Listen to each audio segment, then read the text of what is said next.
Howdy folks, and welcome to the Hillbilly Kitchen. Today we're going to be making an old-fashioned apple pie completely from scratch. A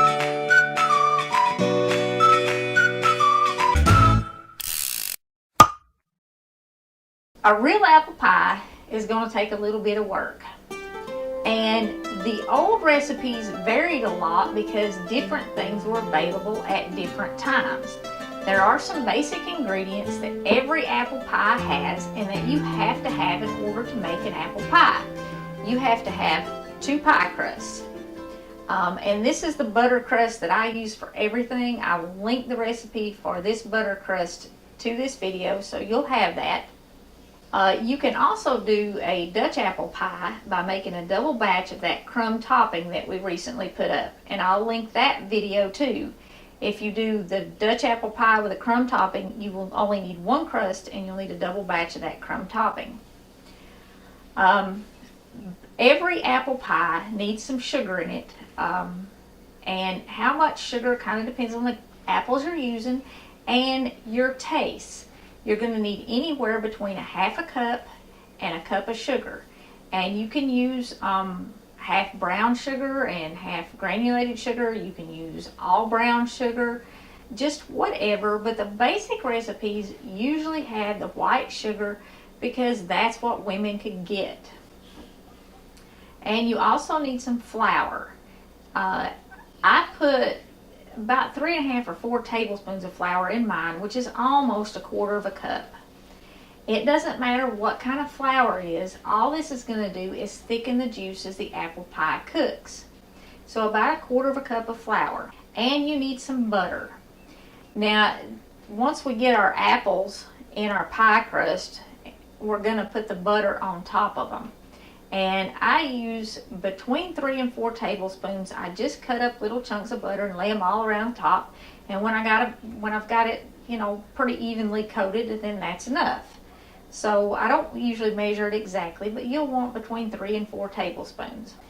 As far as seasoning it goes, you can do a plain basic apple pie and not put any spices at all in it. Or you can just put a teaspoon of cinnamon. I like mine to have a little more flavor. Salt, just a half a teaspoon of salt will make a world of difference in your apple pie. The salt really brings out the flavor of the apples. It is a natural flavor enhancer. And I've also got about 1/3 of a teaspoon each of ginger, allspice, and nutmeg in here. And you can use any of those or all of those. And you can use a little more of those if you'd like. And I'm putting a teaspoon of vanilla in mine because the vanilla also enhances the flavor of the apples and really brings out the flavor. Now, most modern apple pie recipes call for a tablespoon of lemon juice. And I said in another recipe that I was making one of my granny's recipes, but I had changed it and I added lemon juice to it. But my granny never had lemon juice available to her. Maybe occasionally at Christmas time she would, because they would get shipments of citrus in. But when I was a kid, it was rare to see lemons. My granny never had lemons really. There weren't grocery stores that were covered 3 square acres when I grew up. And when my granny was raising her family, there weren't grocery stores at all. You bought stuff from the general store, and they did not have lemons where my granny lived. So all of the old pie recipes use a tablespoon of vinegar. Now the vinegar does the same thing in the pie that the lemon juice does. The acid in it keeps the apples from turning a real dark brown color. And it does add some flavor to the pie. So to start, you're going to peel and core about 6 or 8 cups of apples. You want enough apples to really pile up your pie. If you don't pile it up, if you just fill it up even, when the apples bake, they're going to cook down and your pie is going to be about that thick. And that's not going to make a good apple pie. Now you do want to slice them up, and you don't want them too thick. This is a pretty thick slice right here. If your apples are too thick, they won't cook and your apple pie will be crunchy. And apple pie is not really supposed to be crunchy. So once you get your apples all peeled, cored, and sliced up, add your vinegar to them. And you can use lemon juice if you have lemon juice. But if you want that real old-fashioned pie, use the tablespoon of vinegar. And you can use regular vinegar or cider vinegar. And go ahead, if you want vanilla, like I said, this is something that I add. This is not something that you have to have. And dump it on there. And then all of these dry ingredients, we're going to mix together in a small bowl. The sugar and the flour and the spices, the cinnamon and salt. If you want the nutmeg and the ginger and the allspice, or if you just want some of them, go ahead and dump them in there. If you don't do this, take this step here where you mix the sugar and the flour and the spices together. It's not going to mix well in your pie, and you're going to have like a lump of cinnamon or a lump of flour. Mixing that flour and the sugar together is really the only way to get it evenly distributed in your pie. So whether you go with the spices or not, you still want to mix your flour and your sugar together. And then once you get that mixed together, you're just going to dump it over your apples.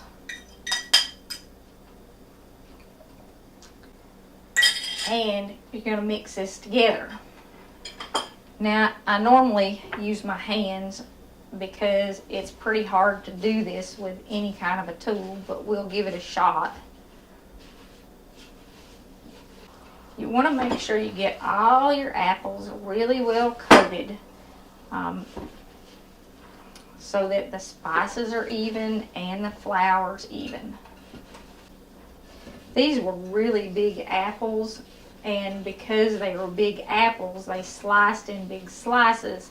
And that means that when I put them in my pie, they're going to be piled up really high.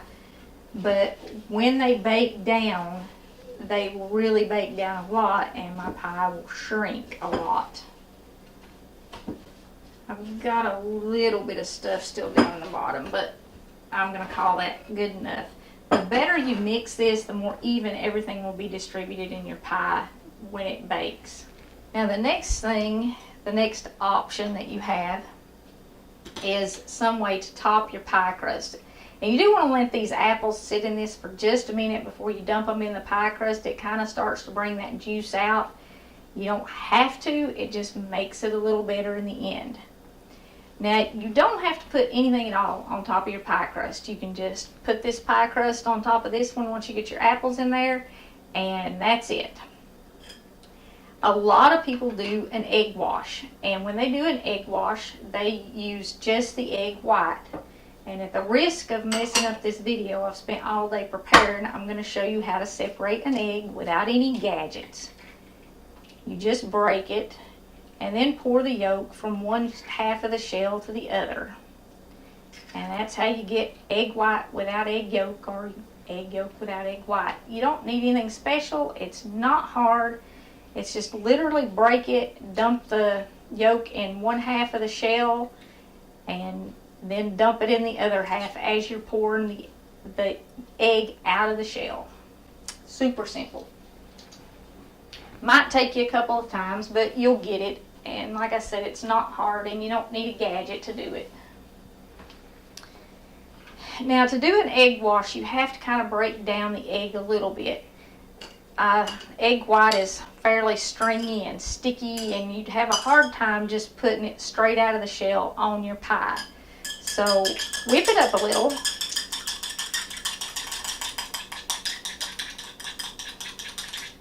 Now, you're not trying to turn it into meringue, but you do want it a little foamy like this. And if you don't have a little whisk like this, you can just use a fork. And a fork may have actually been easier than this, but in the last video I whipped something with a fork and I decided it would have been easier with a whisk. So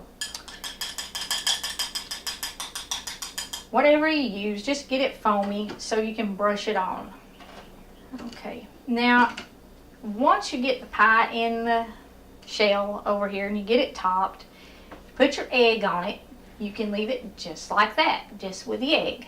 Or you can get some natural sugar or some coarse sugar, and you can sprinkle a little bit of that on it. You could even do colored sugar if you were doing it at Christmas time and you wanted to add a little color, or at Thanksgiving if you wanted to add a little color, you could do colored sugar. I like sugar with just a little bit of cinnamon in it on top of mine. It really gives that crust a lot of extra flavor. And this is probably not more than a teaspoon of sugar, and it just has a little sprinkle of cinnamon in it. And I mixed it up, and that's what I'm going to top mine with. So now we got everything all mixed up, and you can make these pies out of literally any apple, any variety you want, whatever you have. Granny Smith makes a really good apple pie. I did not have Granny Smith apples. I'm not sure what variety these are, to be honest. But any apple, like I said, will make a good apple pie. If you want to go with something that's recommended, Granny Smith is recommended. I think Macintosh is really recommended.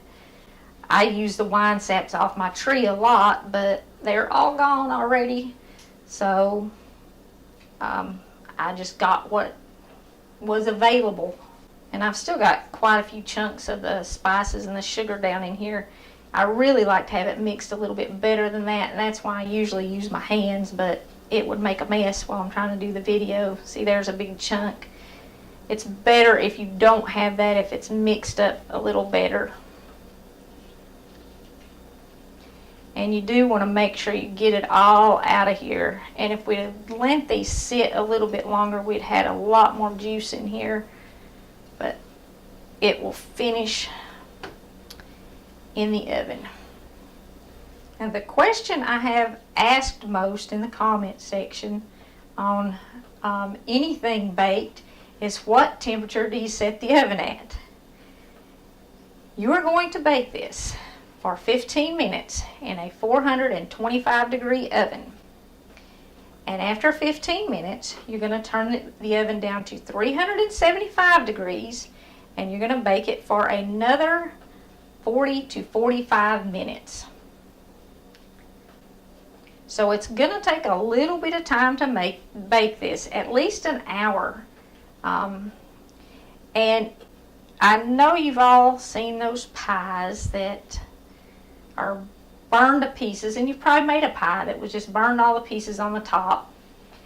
I'm going to show you how to solve that problem too, because when you put a pie crust in an oven for an hour or maybe even a little bit longer, it's going to burn.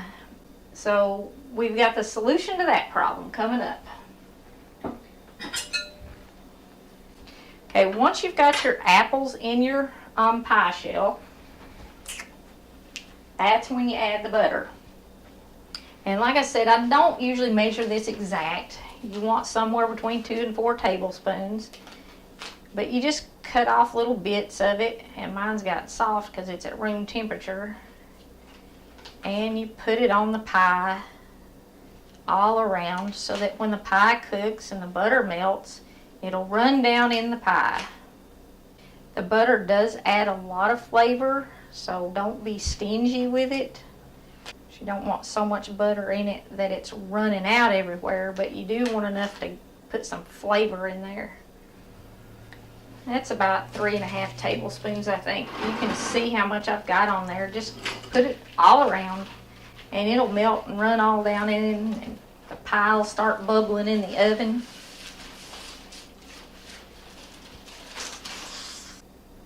Okay, once you get it topped, you do want to kind of press it all together, especially if your apples are as big as those that I had.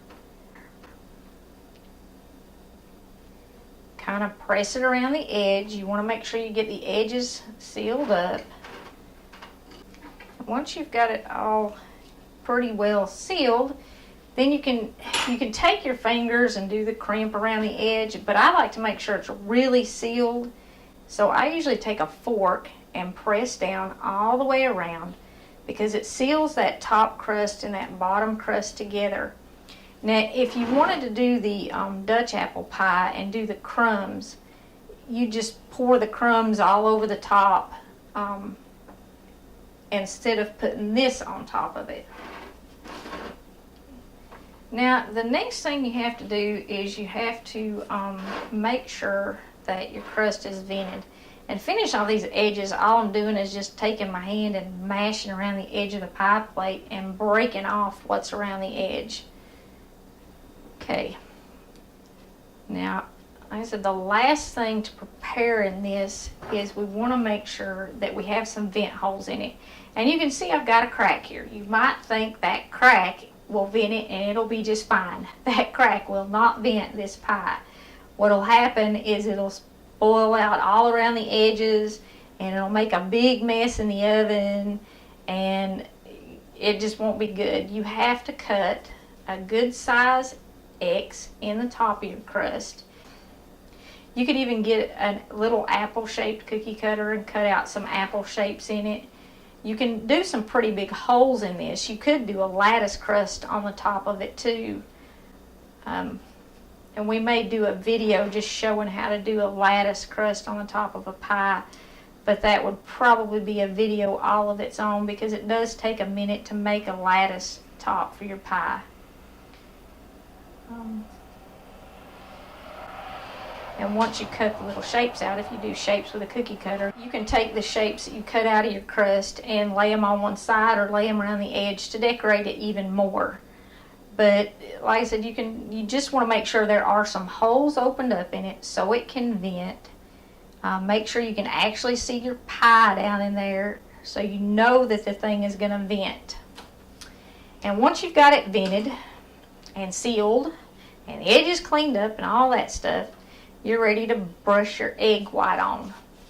Now, if you do this step, cover the entire top of the pie, because if you miss any spots, they're going to be a different color.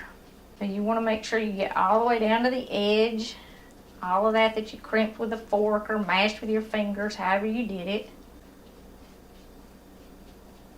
This probably isn't going to be something that you're going to make for every night of the week, because a real from scratch homemade apple pie takes a little effort, and it takes a little more time than most of us have on a weeknight to make for dinner. But if you really want to do something special for Thanksgiving, no traditional Thanksgiving dinner is complete without a real apple pie. So if you're going maybe to somebody else's house, this is a good dish to make and take.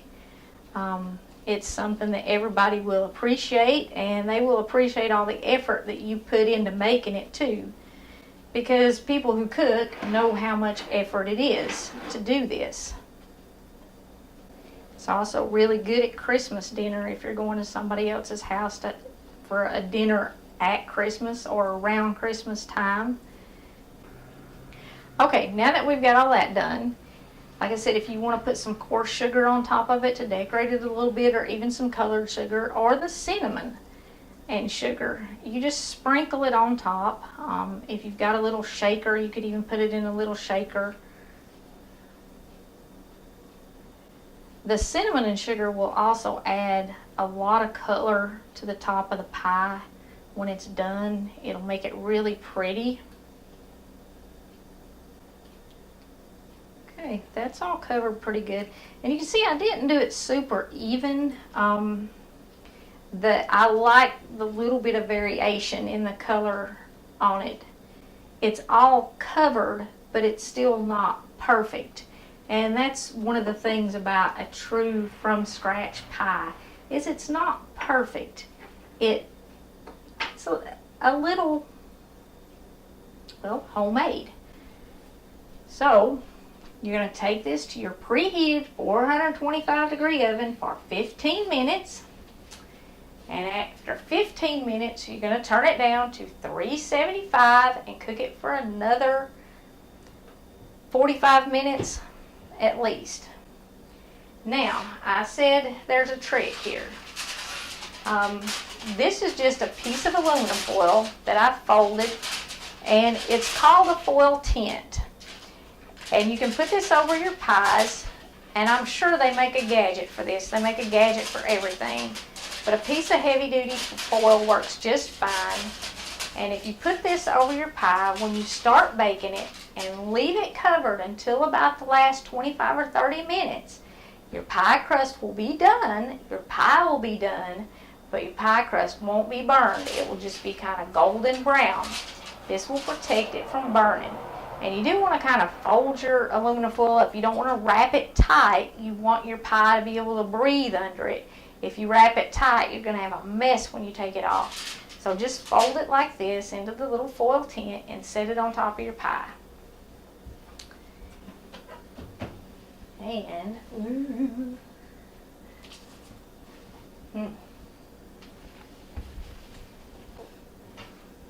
in about an hour, you have this golden, delicious looking thing in your oven. Now that is absolutely a perfect, from scratch, old-fashioned homemade apple pie. And I had the tin on here, like I said, until about the last 25 minutes or so. And you can see the whole top of the crust is golden brown, but it's not burned. Take this over here where you can see with the other camera. It did cook down quite a bit. You know, it was piled up probably this high, and this one was at least as high as the one that I just made, maybe even higher.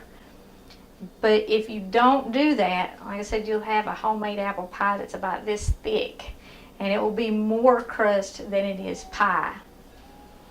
Now you can serve this cold out of the refrigerator, or you can serve it hot. You do want to let it sit for at least 20 minutes to set up before you cut it. So if you're making it fresh and you're going to pull it out of the oven and serve it, maybe you're just having people over for dessert and coffee and you're going to do a homemade apple pie, give it at least 20 minutes to set up before you cut it. Otherwise, it's really going to break apart and be a mess. You can serve it with a big scoop of ice cream. You can serve it with some caramel syrup. You can serve it, I know a lot of people north of the Mason-Dixon line like apple pie with sharp cheddar cheese. Certainly good that way too. But however you serve it, whether it's just the apple pie or you put ice cream and caramel sauce or ice cream, whatever on it, there is nothing quite like a real homemade apple pie. And it's something, like I said, if you're going to take something to somebody else's house, this is something that will really be appreciated. It is a lot of effort. It does take some time. You're going to have, in making a homemade crust, you're probably going to have an hour of time in that. Like I said, I'll link that video because that has to be mixed up, put in the refrigerator, then taken out and rolled out and put in your pie shell and everything. You're going to have an hour in peeling your apples and mixing up all your ingredients and putting it in your pie and putting the top on the pie and all that stuff. And then it takes an hour to bake it. So you need to have some time set aside for this if you're going to do this. And it's not really one of those things that you can rush. If you're going to do it from scratch, it does take the time. I really hope you give this a try. It's not hard. It is kind of labor intensive, and the amount of spices you use or you don't use, they're entirely up to you. I like mine to have a little more flavor. I like all the seasonings in it. If you don't put them in there. It's, like I said, it's just up to you. And I'm sure there's been more than one apple pie made in hard times that didn't have anything in it but maybe a half cup of sugar and a little flour. But apple pie is one of those things that's good even if you don't have stuff to make it really fancy. If you don't have all the spices, make it without them. I hope all of our viewers in Canada have a wonderful, blessed Thanksgiving. It's coming up on Monday, which is, it'll be just a few days after we get this video up. So you do have time to get this made before Thanksgiving. And I hope all of our American viewers have a blessed Thanksgiving, even though we have a little bit of time. I know y'all will be watching this video around Thanksgiving. And while you're counting your blessings, don't forget to give thanks for your salvation and your Savior. Thank you so much for joining us in the Hillbilly Kitchen. Please don't forget to click like and subscribe before you leave if you haven't already. And until next time, remember to put God first.